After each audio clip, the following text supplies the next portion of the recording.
Dengan demikian, apa yang diminta oleh kaum orientalis dan pemikir-pemikir muslim dalam hal ini ialah bahwa peri hidup Nabi Muhammad adalah sifatnya manusia semata-mata dan bersifat kemanusiaan yang luhur. Dan untuk memperkuat kenabiannya itu, memang tidak perlu ia harus bersandar kepada apa yang biasa dilakukan oleh mereka yang suka kepada yang ajaib-ajaib.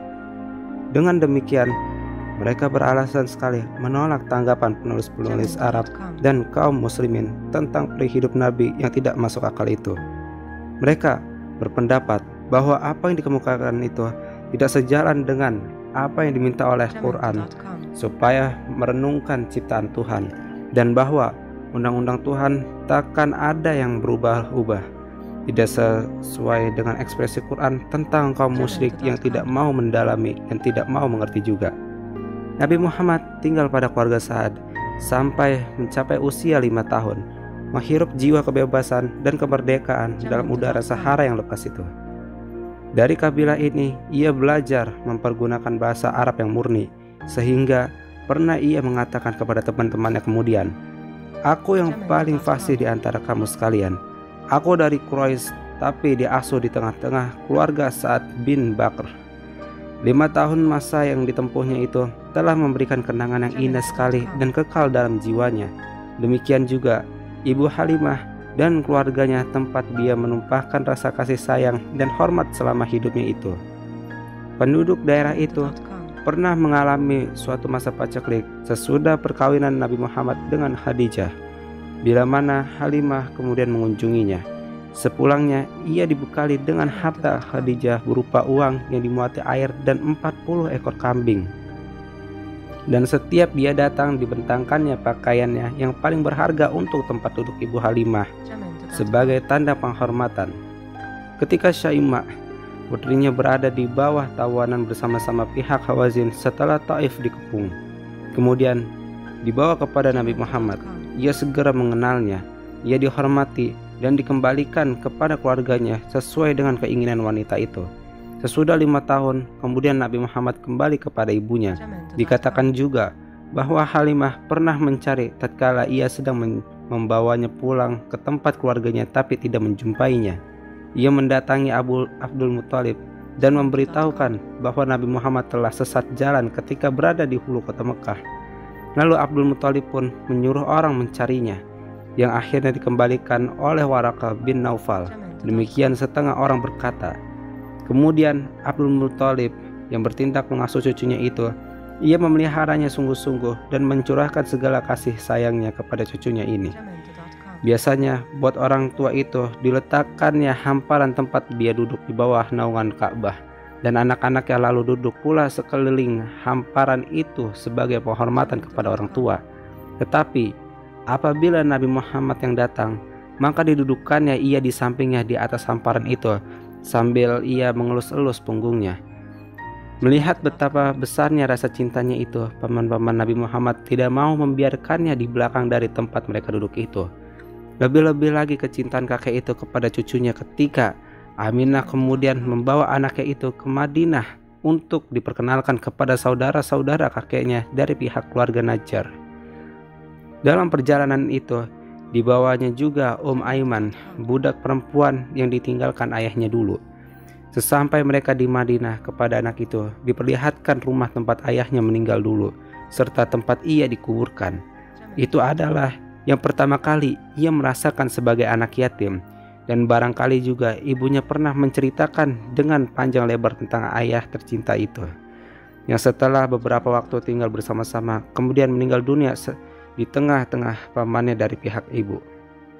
Sesudah hijrah, pernah juga Nabi menceritakan kepada sahabat-sahabatnya kisah perjalanannya.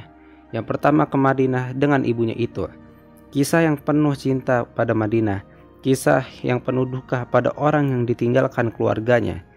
Sesudah cukup sebulan mereka tinggal di Madinah, Aminah sudah bersiap-siap akan pulang. Ia dan rombongan kembali pulang dengan 2 ekor unta yang membawa mereka dari Mekah.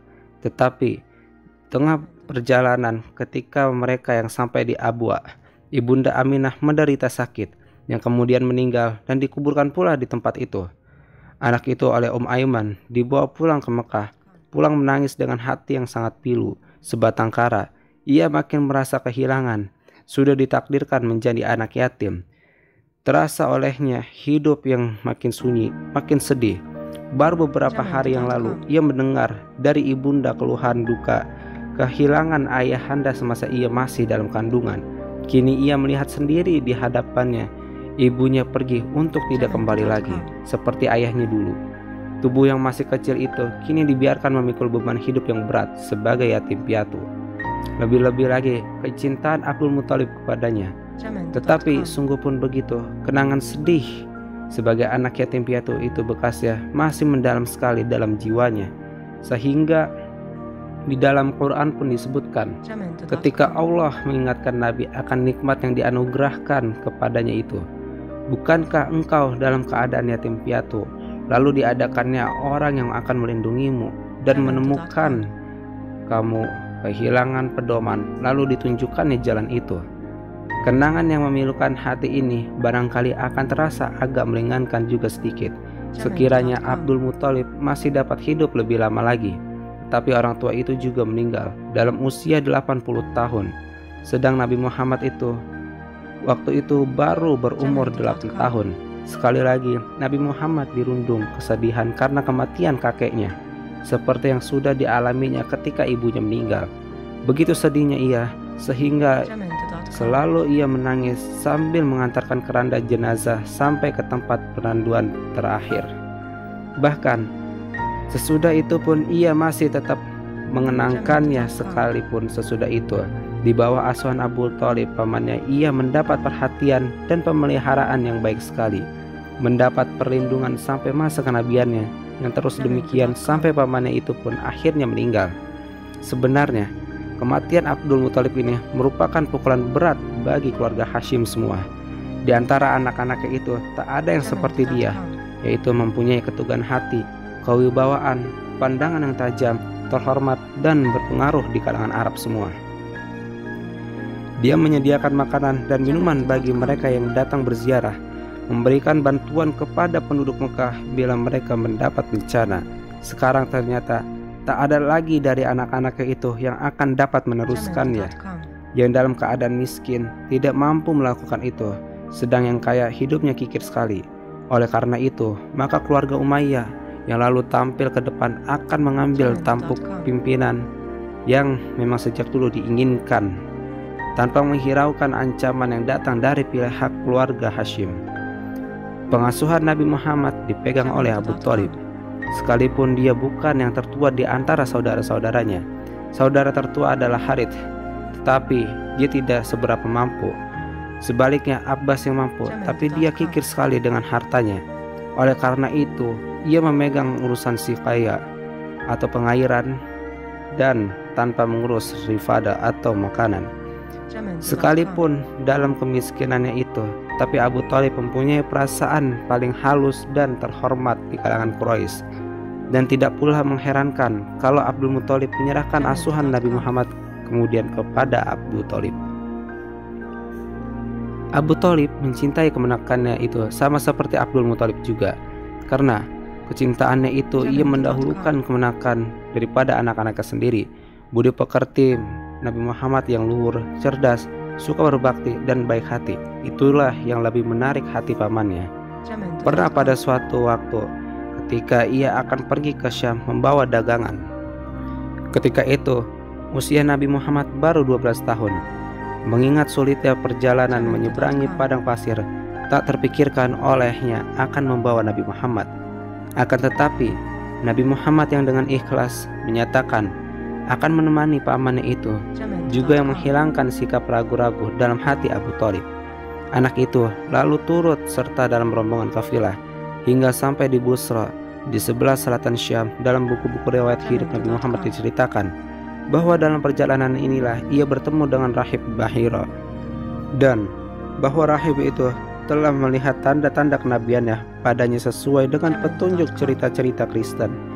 Sebagian sumber menceritakan bahwa rahib itu menasihatkan keluarganya supaya jangan terlampau dalam memasuki daerah Syam, sebab dikhawatirkan orang-orang Yahudi yang memang mengetahui tanda-tanda itu akan berbuat jahat terhadapnya. Dalam perjalanan itu, sepasang mata Nabi Muhammad Indah itu melihat luasnya padang pasir, menatap bintang-bintang yang berkilauan di langit yang jernih cemerlang.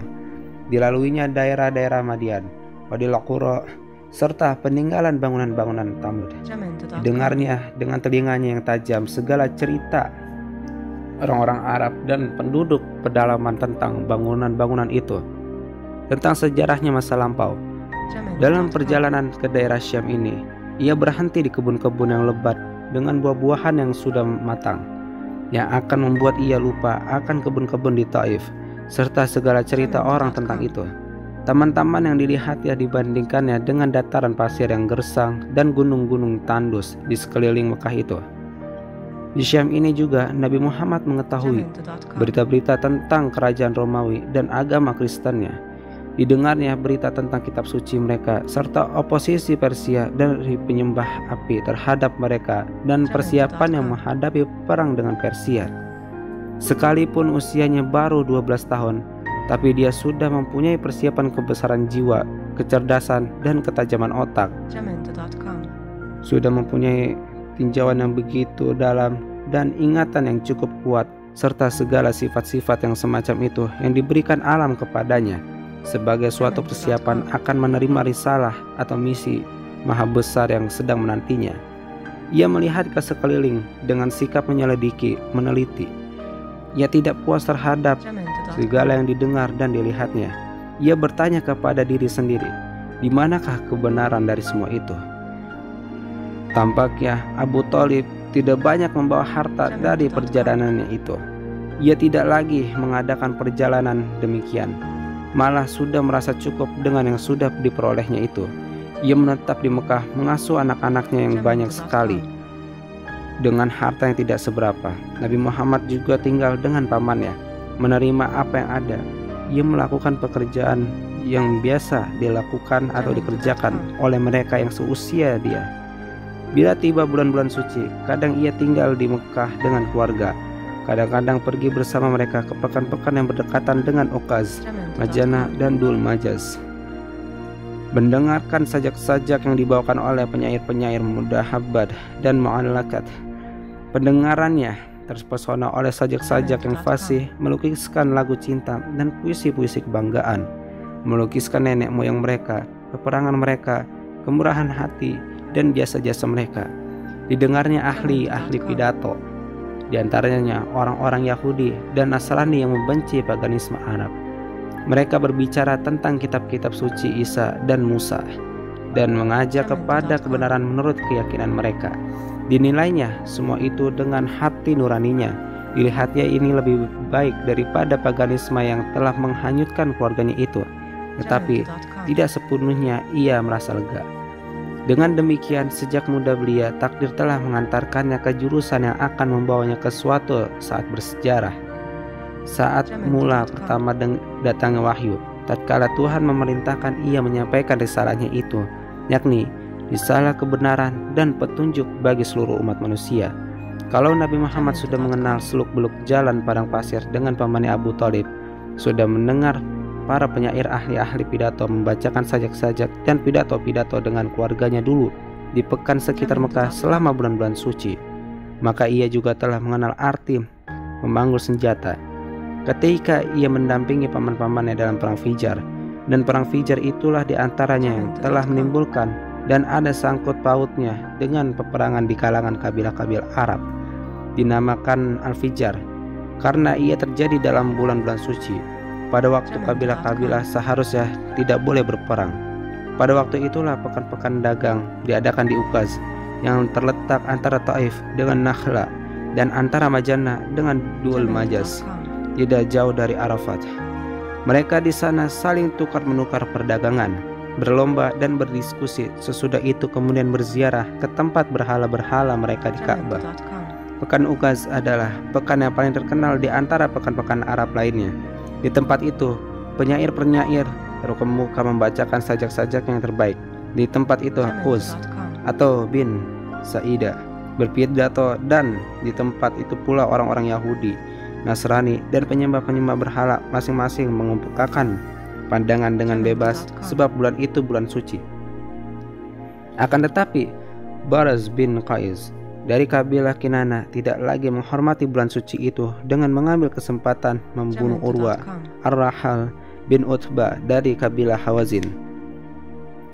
Kejadian ini disebabkan karena Nu'man bin Al-Mundir setiap tahun mengirimkan sebuah kafilah dari Hira ke Ukaz membawa muskus, dengan sebagai gantinya akan kembali dengan membawa kulit hewan, tali, kain tenun sulam Yaman. Tiba-tiba Barats tampil sendiri dan membawa kafilah itu ke bawah pengawasan kabilah Kinana. Demikian juga Urwah lalu tampil pula sendiri dengan melintasi jalan Najd menuju Hijaz. Adapun pilihan Nu'man terhadap Urwah atau Hawazin ini telah menimbulkan kejengkelan Barats atau Kinana, yang kemudian mengikutinya dari belakang, lalu membunuhnya dan mengambil kafilah itu.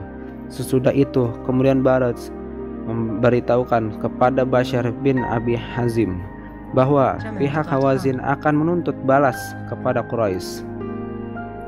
Pihak Hawazin segera menyusul ke Quraisy sebelum masuknya bulan suci. Maka terjadilah perang antara mereka itu. Pihak Quraisy mundur dan menggabungkan diri dengan pihak yang menang di Mekah. Pihak Hawazin memberikan peringatan bahwa tahun depan perang akan diadakan di Ukaz.